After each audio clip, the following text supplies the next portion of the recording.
Assalamualaikum warahmatullahi wabarakatuh. Bapak dan Ibu yang saya banggakan, selamat datang di pendalaman materi mata kuliah Pendidikan Pancasila dan Kewarganegaraan. Pada KB kali ini kita akan mempelajari tentang persatuan dan kesatuan dalam keberagaman masyarakat multikultur. Hakikat persatuan dan kesatuan bangsa Indonesia kita awali dulu dengan konsep nasionalisme. Apa sih itu nasionalisme, Bapak dan Ibu? Nasionalisme secara sederhana diartikan sebagai paham atau ajaran mencintai bangsa dan negaranya sendiri, sehingga sangat penting bagi kita memiliki rasa nasionalisme yang tinggi. Rasa nasionalisme berbicara tentang cinta terhadap negaranya sendiri. Hans Kohn dalam bukunya yang berjudul Nasionalisme, Arti dan Sejarahnya Nasionalisme, Its Meaning and History, suatu paham yang berpendapat bahwa kesetiaan tertinggi individu harus diserahkan kepada negara kebangsaan. Artinya, rasa nasionalisme warga negaranya akan berpengaruh terhadap negaranya itu sendiri, sehingga akan muncul yang namanya persatuan dan kesatuan. Sehingga sangat penting rasa nasionalisme ditumbuhkan kepada setiap elemen warga negaranya. Terbentuknya nasionalisme di Indonesia melalui berbagai tahapan, Bapak dan Ibu.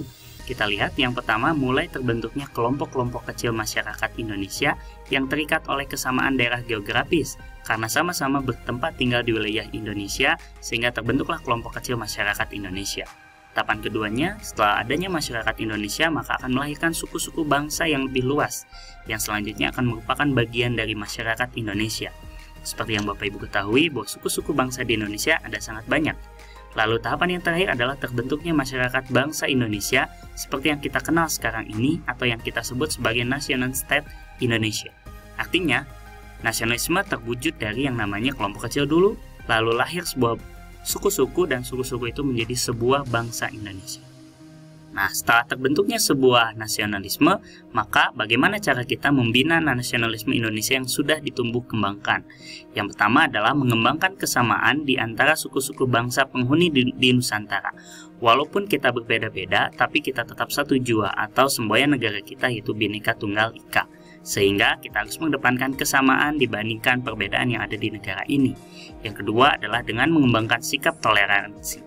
Dengan sikap toleransi kita mampu menerima perbedaan yang ada. Karena tadi di awal kita sudah mengedepankan kesamaannya, sehingga yang namanya perbedaan bisa kita kesampingkan dan kita bisa menolehnya perbedaan yang ada di masyarakat. Sehingga harapannya nasionalisme akan tumbuh dan terbina dengan baik. Selanjutnya kita harus menghindari 4 hal yang akan merusak nasionalisme negara kita. Pertama yaitu sikap sukuisme, yaitu sikap yang menganggap suku bangsa sendiri yang paling baik.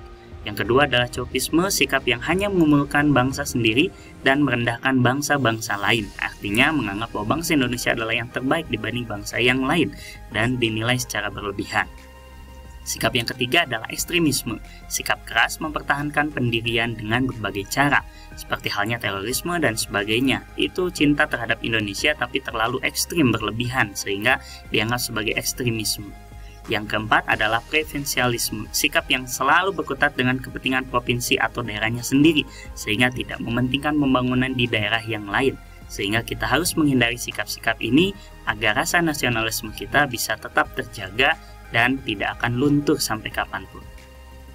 Selanjutnya, Bapak dan Ibu, makna persatuan dan kesatuan bangsa Indonesia akan berbicara tentang proses integrasi nasional, di mana integrasi nasional adalah proses pembauran perbedaan yang ada menjadi satu kesatuan nasional, sehingga menjadi sebuah identitas. Seperti yang Bapak Ibu ketahui, ada banyak hal yang bersamaan di Indonesia yang menjadi sebuah identitas negara ini. Apa sajakah itu? Yang pertama, seperti yang Bapak Ibu ketahui, bahwa kita harus mewujudkan kesatuan bangsa dalam berbagai aspek kehidupan. Pertama, kesatuan politik. Artinya, walaupun kita berbeda-beda, namun kesatuan politik tetap harus terbangun di negara Kesatuan Republik Indonesia ini. Yang kedua adalah kesatuan ekonomi. Ekonomi walaupun ada yang berbeda-beda, tapi tetap kesatuan ekonomi harus terwujud di dalam Kepulauan Nusantara. Yang ketiga adalah perwujudan Kepulauan Nusantara sebagai satu kesatuan sosial budaya.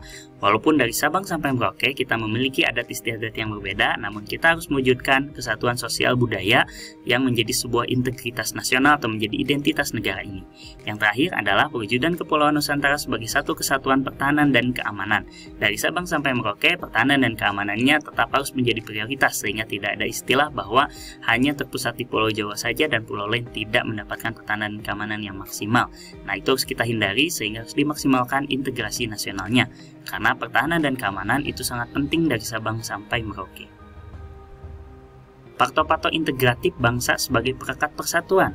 Faktor yang mempengaruhinya dalam integrasi nasional seperti yang kita ketahui adalah Pancasila. Yang pertama, dari Sabang sampai Merauke, ideologi negara kita tetap sama, yaitu Pancasila. Yang kedua, Sumpah Pemuda pada 28 Oktober itu diperingati sebagai Sumpah Pemuda dari Sabang sampai Merauke, sehingga itu menjadi sebuah faktor integritas bangsa. Dan yang ketiga adalah Undang-Undang Dasar Negara Republik Indonesia. Sebagai konstitusi tertulis negara ini, dari Sabang sampai Merauke, konstitusi tertulisnya adalah sama, yaitu Undang-Undang 45, di mana di situ termuat berbagai pasal yang mengatur berbagai kehidupan di negara Indonesia. Yang keempat adalah bahasa Indonesia. Seperti yang Bapak Ibu ketahui, di daerah Bapak dan Ibu pasti memiliki bahasa daerahnya masing-masing.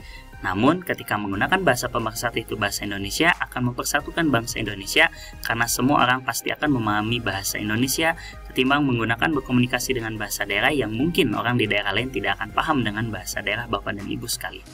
Yang kelima adalah Sang Saka Merah Putih. Bendera merah putih kita sebagai simbol negara ini adalah merah putih, sehingga dari Sabang sampai Merauke, bendera yang dikibarkan adalah bendera merah putih. Terakhir, lagu kebangsaan Indonesia Raya sebagai faktor integrasi bangsa yang terakhir, yaitu kebangsaan Indonesia Raya. Setiap upacara kita pasti selalu mengumandangkan lagu ini, karena dari Sabang sampai Merauke juga sama. Walaupun kita memiliki berbagai perbedaan, namun aspek mulai dari Pancasila, Sumpah Pemuda, Undang-Undang 45, Bahasa Indonesia, Sang Saka Merah Putih, dan lagu kebangsaan Indonesia Raya, semua ini sama dari Sabang sampai Merauke. Nah, lalu bagaimana faktor pendorong dan penghambat persatuan dan kesatuan bangsa Indonesia? Setelah rasa nasionalisme terbentuk, maka kita harus mendorong yang namanya persatuan dan kesatuan bangsa Indonesia. Faktor pendorong yang pertama adalah melaksanakan pembangunan di segala bidang. Menjadi kewajiban pemerintah adalah membangun di semua aspek bidang kehidupan masyarakat Indonesia sehingga bidangnya bisa maju dari berbagai semua bidang dan unggul dibandingkan dengan negara lain. Yang kedua, meningkatkan harga diri bangsa di hadapan bangsa dan negara asing dengan tentu mengedepankan nilai-nilai keluhuran budaya bangsa di Indonesia sehingga Indonesia tetap menjadi luhur di bidang negara lain sehingga negara lain tetap memandang bahwa Indonesia adalah negara yang berdaulat, adil, dan makmur. Yang ketiga, tiga faktor yang dapat memperkuat persatuan dan kesatuan negara Republik Indonesia seperti yang sudah disampaikan tadi di awal adalah Sumpah Pemuda, Pancasila, dan Bhinneka Tunggal Ika. Bhinneka Tunggal Ika adalah sebuah prinsip bahwa walaupun kita berbeda-beda namun tetap satu jua. Dari Sabang sampai Merauke memiliki identitasnya masing-masing kesukuannya, namun tetap identitas kebangsaannya adalah bangsa Indonesia. Sehingga faktor-faktor inilah yang akan memperkuat persatuan dan kesatuan negara kesatuan Republik Indonesia. Faktor penghambatnya apa Bapak Ibu yang akan menghambat persatuan dan kesatuan bangsa Indonesia saat ini? Yang pertama adalah kebinekaan keberagaman masyarakat Indonesia. Seperti yang Bapak Ibu ketahui bahwa masyarakat Indonesia ini beragam dari Sabang sampai Merauke, dari 34 provinsi memiliki adat istiadat dan suku bangsa yang sangat banyak. Nah, sehingga faktor inilah yang akan menghambat persatuan dan kesatuan, karena ditakutkan akan muncul rasa-rasa primordial sehingga mereka menganggap bahwa suku mereka adalah suku yang terbaik, sehingga menganggap bahwa suku yang lain tidak baik atau lebih buruk dibanding sukunya. Yang kedua adalah letak geografis. Letak geografis Indonesia dari Sabang sampai Merauke begitu luas, sehingga begitu luasnya Indonesia akan menjadi penghambat persatuan dan kesatuan karena aspek yang bisa ditunjang baik oleh angkatan darat, laut maupun udara itu akan sangat ada kesulitan geografis kita bisa menjangkaunya. Yang ketiga, munculnya gejala etnosentrisme, yaitu menganggap bahwa suku kedaerahannya lebih baik juga, bahwa etnosentris dia memandang bahwa daerahnya ini lebih baik dibanding dengan daerah yang lain, sehingga ini ditakutkan menjadi sebuah penghambat bagi persatuan dan kesatuan Indonesia. Yang terakhir adalah melemahnya nilai budaya bangsa. Sebagai buah dari globalisasi, ditakutkan bangsa Indonesia akan semakin luntur nilai budaya bangsanya karena terkikis oleh globalisasi, sehingga hal inilah yang harus kita hindari Bapak dan Ibu agar tidak terjadi di sekitar kita, terutama di lingkungan tempat kita mengajar kepada peserta didik kelak. Sehingga persatuan dan kesatuan Indonesia, jika keempat hal ini bisa kita atasi atau kita hindari, maka insya Allah yang namanya persatuan dan kesatuan bangsa Indonesia dapat terjaga dengan utuh. Keberagaman masyarakat multikultur itu seperti apa Bapak dan Ibu? Istilah multikultur artinya multi banyak, kultur itu artinya budaya. Sehingga bagaimana Indonesia ini memiliki ragam budaya yang sangat banyak. Menurut Kim Lik-Kal, profesor filsafat pada Queen University Kanada dalam bukunya Multicultural Citizenship, bahwa multikultur merupakan suatu pengakuan, penghargaan, dan keadilan terhadap etnik minoritas, baik yang menyangkut hak-hak universal yang melekat pada hak individu, maupun komunitasnya yang bersifat kolektif dalam mengekspresikan kebudayaannya. Sehingga Indonesia adalah masyarakat yang multikultur, sehingga kita harus menghargai perbedaan yang ada di Indonesia. Karena kultur di Indonesia ada sangat banyak. Selanjutnya, Bloom menyatakan bahwa multikulturalisme meliputi sebuah pemahaman, penghargaan, dan penilaian atas budaya seseorang, sehingga kita harus menghargai dan memberikan penghargaan yang terbaik kepada budaya lainnya, walaupun kita bukan bagian dari budaya tersebut, namun kita bagian dari satu kesatuan negara Indonesia. Elemen-elemen multikultur menurut Bloom meliputi: 1. Menegaskan identitas kultur seseorang, serta mempelajari nilai warisan budayanya. Yang kedua, menghormati dan berkeinginan untuk memahami belajar tentang etnik. Artinya, setelah tahu identitasnya, maka harus dipelajari oleh para penerusnya, agar tidak punah. Yang ketiga, menilai dan merasa senang dengan perbedaan kebudayaan itu sendiri. Kita harus bangga menjadi bagian dari budaya tersebut, karena kalau bukan kita yang bangga, siapa lagi yang akan bangga? Baik Bapak dan Ibu, keberagaman masyarakat Indonesia seperti yang Bapak Ibu ketahui dari Sabang sampai Merauke akan sangat banyak dipengaruhi oleh keadaan geografis, pengaruh budaya asing, penerimaan masyarakat terhadap perubahan, perbedaan kondisi alam, dan keadaan transformasi dan komunikasi, sehingga satu daerah dengan daerah yang lain pasti memiliki kultur yang berbeda, dan itulah yang harus kita hargai dalam mewujudkan sebuah persatuan dan kesatuan. Wujud keberagaman masyarakat Indonesia bisa Bapak Ibu temukan melalui keberagaman suku bangsa, keberagaman agama. Di Indonesia tidak hanya satu agama, melainkan banyak agama, keberagaman ras, serta keberagaman golongan.